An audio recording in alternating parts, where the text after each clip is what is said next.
What if I told you that the moment you've been praying for, crying for, questioning God about is not the moment that will change your life the most?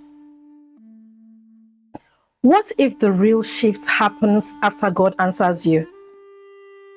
Because we romanticize the arrival, but we really prepare for the aftermath. We think the moment God shows up, it'll fix everything. But sometimes that moment exposes everything. It exposes your growth, it exposes your scars, it exposes the patterns, and it exposes your readiness. And here is the part that will shake you. When God finally shows up, it's not just proof that He heard you, it's proof that He's been working on you the entire time.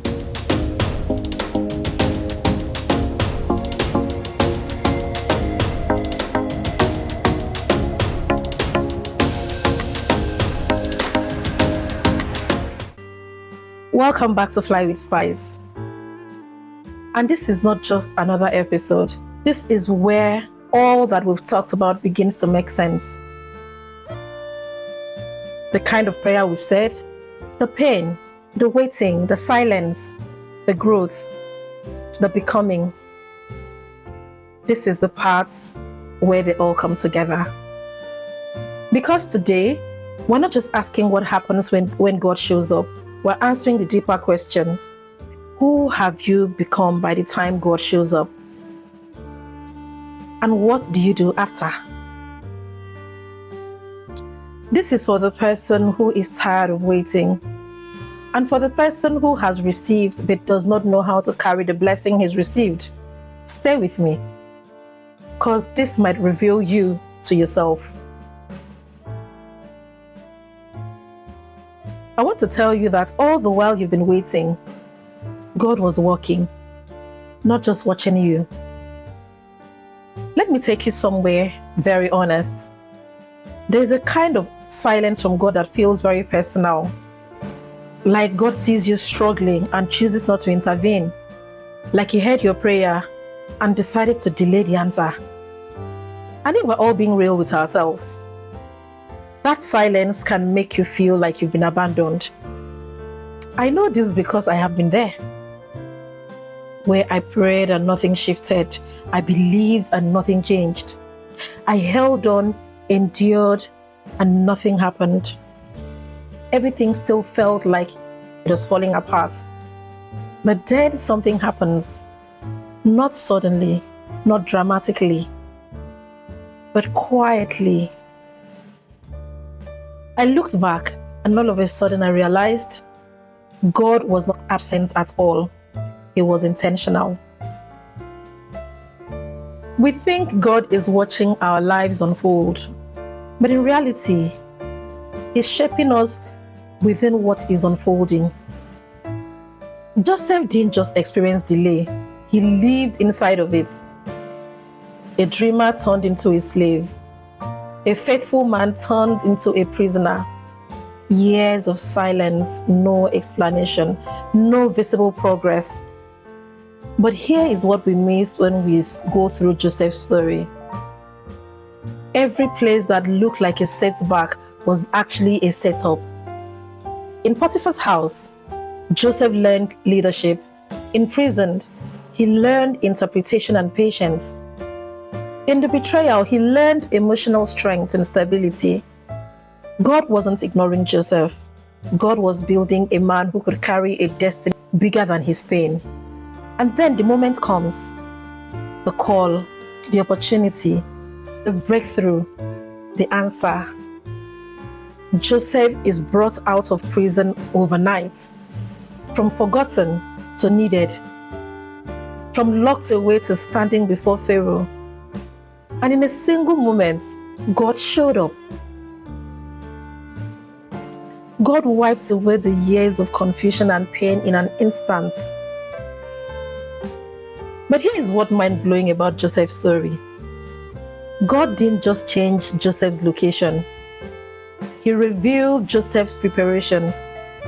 Because Joseph didn't panic in the palace. He didn't stutter. neither did he shrink. He spoke with clarity and wisdom and with authority. Why is that, you may ask? Because what looked like wasted years were actually years of preparation for one moment of elevation. Then Pharaoh said to Joseph, "Since God has made all this known to you, there is no one so discerning and as wise as you." Genesis 41:39. When God finally shows up, it won't just feel random. It will feel aligned. Like everything you went through suddenly connects. Everything suddenly makes sense to you. Let's go a little deeper, because God does not just restore, God multiplies. Joseph didn't just get his freedom, he got influence as well. He didn't just survive his past, he ruled in spite of his past.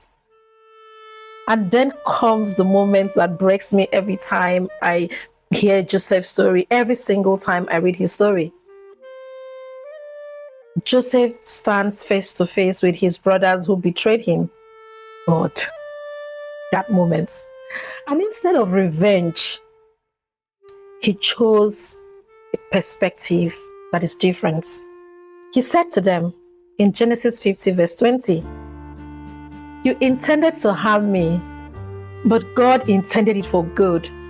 Oh my God, yes, that shift.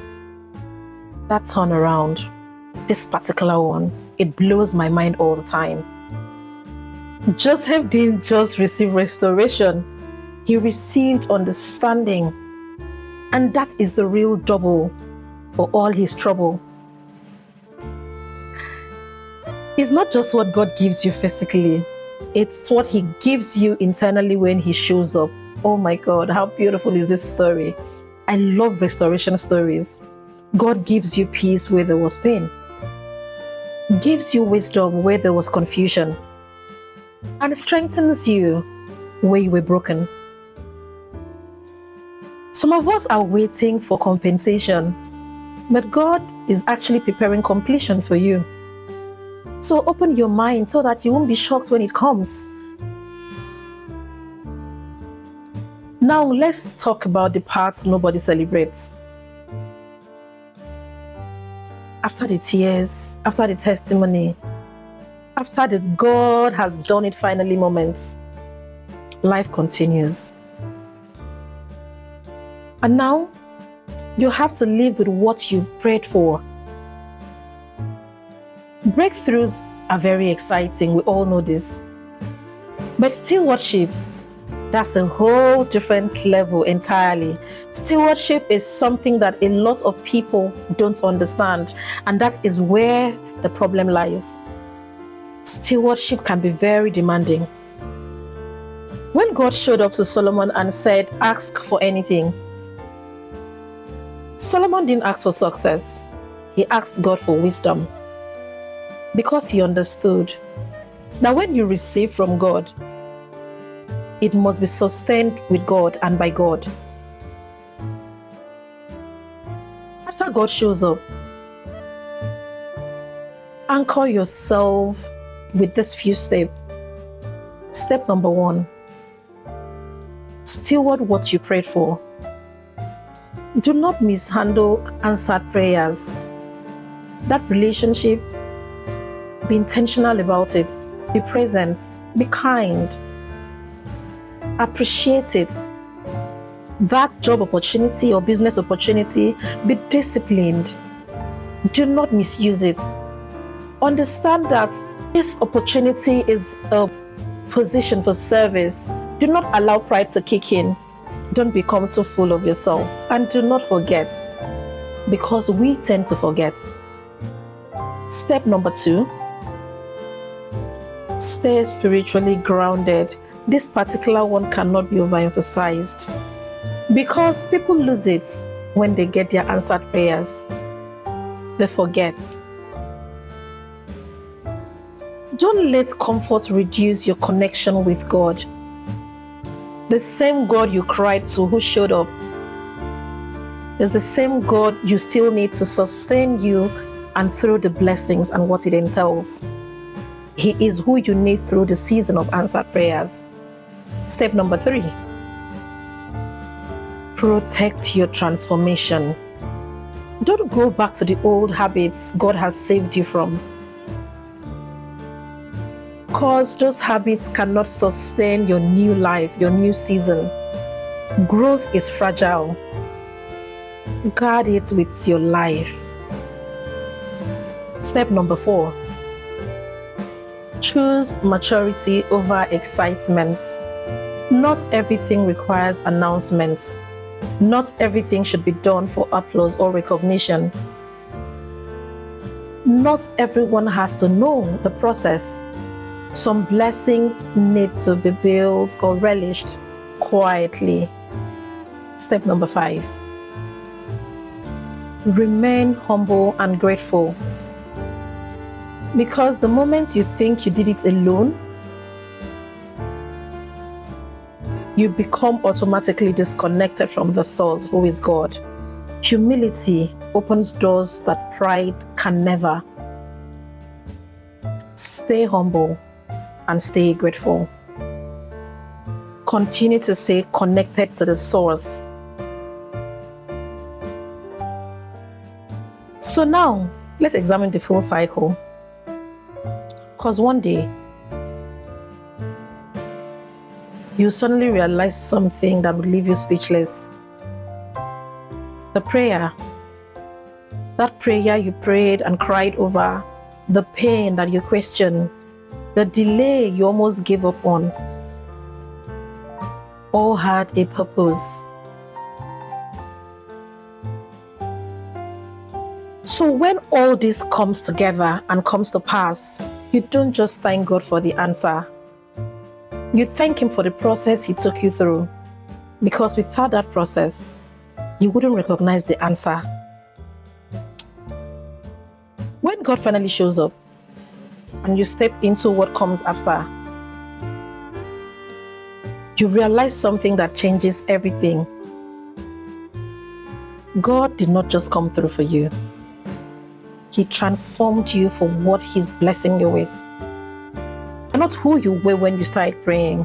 You're stronger now, softer now, more disciplined, wiser, and more aware.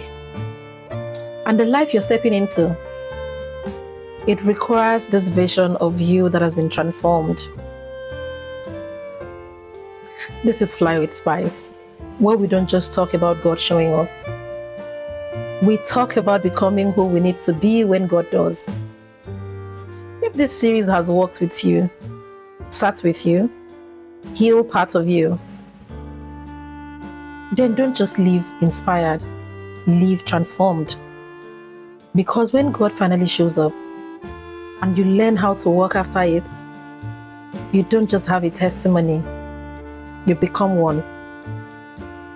Here is where I offer my congratulations. Stay blessed, keep flying, and never lose your wings. God bless you. I'll catch up with you in the next one. Bye for now.